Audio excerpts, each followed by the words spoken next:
All right, what is up, folks? So today we are going to talk about the T command.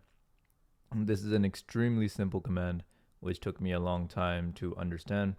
So let's dive into it. First, I'm just going to give a demo and explain it really quickly, and then I'll explain it in even deeper detail. So I'm currently in a folder. I've just called this T temp for our purposes, and this has nothing in it right now. When I ls, there's no files in it.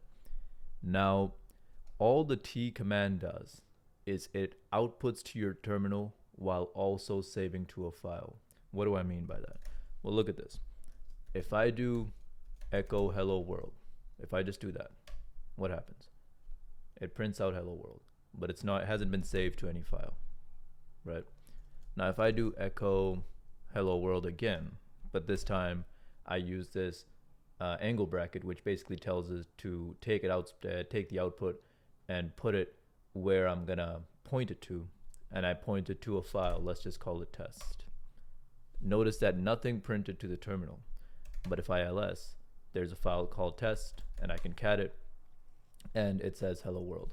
So in the first scenario, we were able to print to the terminal but not save to a file. In the second scenario, we got it to save to a file, but we weren't able to print anything to the terminal. Now, sometimes you want to do both. You want to print to the terminal and save to the file at the same time, and that's where T comes in. So let's go ahead and remove our test file, and now we ls, we see there's no files, and we're going to run the same command, echo hello world, but now we're going to use the pipe character, which is just a straight line, and then T, and let's call it test. And now let's see what happens.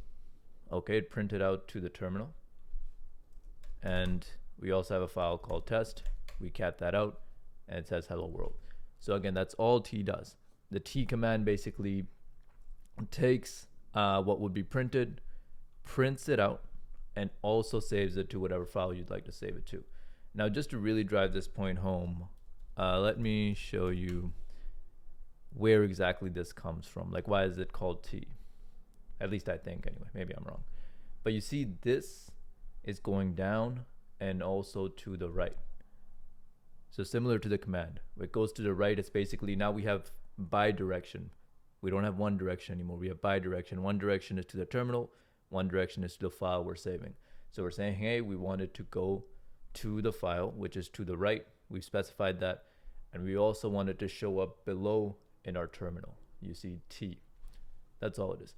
So I hope that makes sense. I hope that was helpful. Appreciate you watching. I'll talk to you later. Peace.